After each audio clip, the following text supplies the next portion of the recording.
Tô falando assim, o que, que é isso que o professor falou? Usou o mesmo software que conta gado para contar os manifestantes da Paulista? Explica melhor isso, professor. O software conta, Gabi, também. O mesmo software. Tu conta, eu adotou um software de reconhecimento de cabeças em multidão, que ele é usado não só para isso, ele é usado também para contar gado.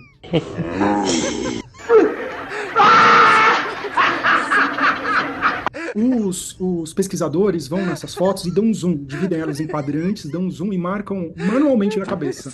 Porque as estimativas, elas são muito chutadas, né? Normalmente os organizadores jogam lá para cima, às vezes a polícia joga lá para baixo, e é tudo, seja dos organizadores da polícia, é uma estimativa muito grosseira. A gente estava preocupado com isso e a gente começou a estudar medidas mais cientificamente embasadas para a gente estimar a multidão, né? E depois de experimentar com algumas coisas, a gente começou a medir multidão com software, né? Essa era uma coisa que não era possível no passado, porque parece uma coisa simples, mas não é muito fácil o software identificar uma cabeça numa foto aérea. Os pecuaristas, né, usam esse software, usam drones para contar gado, porque eu acho que tem um problema de você deslocar, o gado vai passar e depois se perde, e eles usam esse software para isso, treinado de outra maneira, outro tipo de foto, né, e ele tem esse uso na pecuária também. É o mesmo software, por incrível que pareça, né? Por um bom tempo, depois que a gente descobriu que é o mesmo mecanismo que conta gado, está contando aí os devotos do Bolsonaro. Olha, Não tinha como usar uma inteligência artificial para contar a cabeça de cada gado. Agora tem. Então, Apresenta centenas dessas fotos manualmente marcadas e fala para o software para ele tentar encontrar um padrão, ou seja, aqui onde eu marquei tem uma cabeça, e ele, quando ele é exposto a milhares de exemplos de cabeças em fotos muito diferentes, de ângulo diferente, com iluminação diferente, ele começa a reconhecer cabeças. Aí, no decorrer dos anos, a gente foi montando a nossa própria base, né? E a gente foi marcando, a gente chamava os estudantes lá na USP, eles iam para o laboratório e marcavam as cabeças com fotos brasileiras, que a gente tira de um jeito bem melhor, né? A gente tira fotos muito verticais, com alta resolução, e a gente fez essas fotos com a iluminação, com a luz brasileira, né? Que é um pouco diferente do olha, que a base de dados tinha. E aí a gente melhorou, hoje a nossa margem de erro está de 12%, que significa que quando a gente estima numa manifestação que tem 100 mil pessoas, é alguma coisa entre 88 e 112. Nossos números são bons para eles. A manifestação foi enorme. Eu não precisaria nem ter contado os números inflados, não pois apenas. é, isso que eu quero saber. Deixa, As manifestações deixa ele falar. anteriores, o senso comum é de que havia milhões o tempo inteiro, tudo que se falava o tempo inteiro nas manifestações, teve 1 milhão na Sé, 1 milhão na Candelária. Quer dizer, tem que haver um revisionismo nessas contagens das manifestações todas do passado, porque, pelo que todo mundo acha, pô, 180 mil é muito pouco. Não é, é muito, como o senhor está dizendo, mas existe o senso comum de que manifestações assim, tanto que o secretário Derrite fez esse data Derrite aí com 750 mil pessoas a olho, né? Ele calcula no olho dele. Verdade, uma manifestação de 10 mil é gente pra caramba, entendeu? É muito grande. Aquela manifestação do 7 de setembro que teve em Copacabana, eu estava lá, a gente mediu, e eu estava lá, passei o dia inteiro pesquisando lá em campo. Foi enorme. A gente mediu 65, 68, alguma coisa assim. Foi 60 e poucos mil pessoas, foi enorme. Então, o que eu acho é que esses números que a gente usa para o carnaval, o bloco da Ivete Sangalo teve 1 milhão, então, provavelmente superestimado.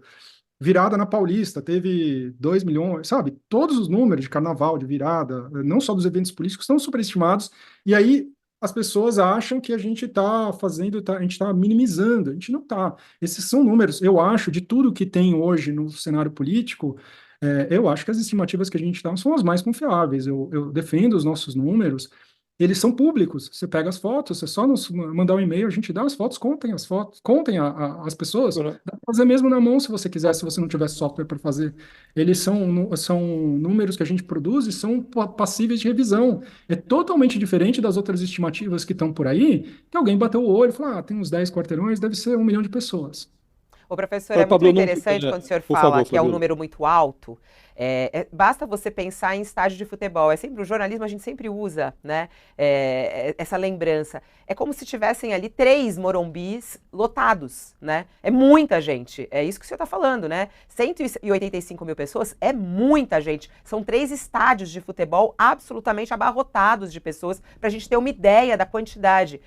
E aí a resposta é essa. Quer dizer, as estimativas que são feitas historicamente são muito infladas, né? Quantas vezes a gente fala 1 milhão? Não cabe 1 milhão de pessoas na Paulista, não é isso, professor? Eu acho que é interessante dizer isso para o nosso público, né? Ah, com certeza não cabe. Tem umas pessoas que fizeram por metro quadrado, mas assim, mesmo que tenha lotado, ninguém consegue ficar num lugar espremido durante 2 horas, entendeu? Ali cabe algumas poucas centenas de milhares. Se fosse lotado eu nunca vi ela lotado de ponta a ponta. Esses números estão muito inflados. Só que veja bem, justamente por isso, quando a gente divulgou o número, a gente divulgou a nossa série histórica. Então a gente mostrou o que a gente calculou no 7 de setembro. O que me chama a atenção é que o bolsonarismo, mesmo a gente falando, pô, isso aqui foi uma coisa muito grande, muito maior do que as outras coisas que a gente andou medindo no passado, eles não estão querendo apenas dizer, poxa, o presidente Bolsonaro está mobilizando números grandes. Eles estão querendo dizer que esses números grandes mostram que o Bolsonaro ganhou as eleições. Isso não é verdade. Mesmo esse número enorme que a gente calculou, e eu repito várias vezes, né? 130 mil é enorme, muita gente que teve lá. Isso aí não dá 2% do eleitorado de São Paulo. Lembrando que tiveram muitas caravanas que vieram do interior, vieram até de outros estados. Uma parcela muito grande dos manifestantes não era aqui de São Paulo, não apenas não era da cidade de São Paulo, não era da grande São Paulo. Então, essa é uma parcela muito pequena dos eleitores. Isso não provaria que o Bolsonaro venceu as eleições de São Paulo, não prova nada, isso só prova que ele tem uma grande capacidade de mobilização política. Isso, para mim, é indiscutível. Fica, do ponto de vista jurídico, gente na rua não tira as provas que estão lá nos autos, portanto ele deve continuar derretendo ali no processo judicial.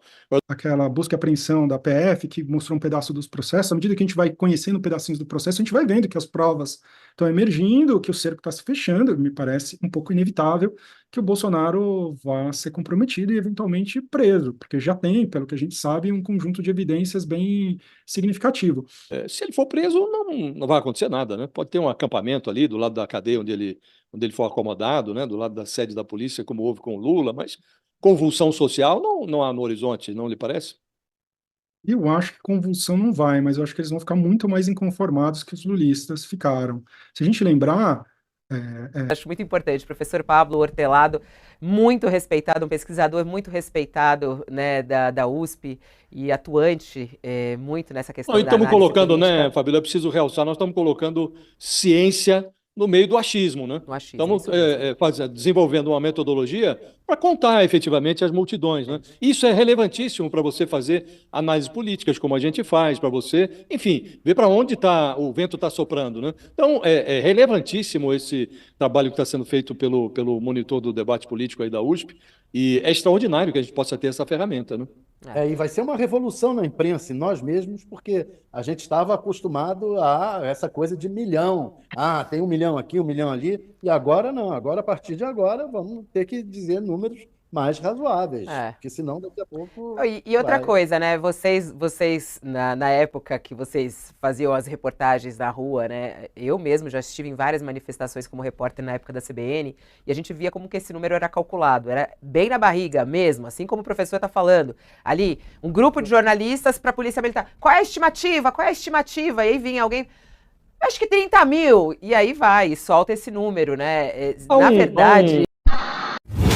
Se você também quer ver Bolsonaro na Papuda, curta e comenta para ajudar nosso canal a crescer.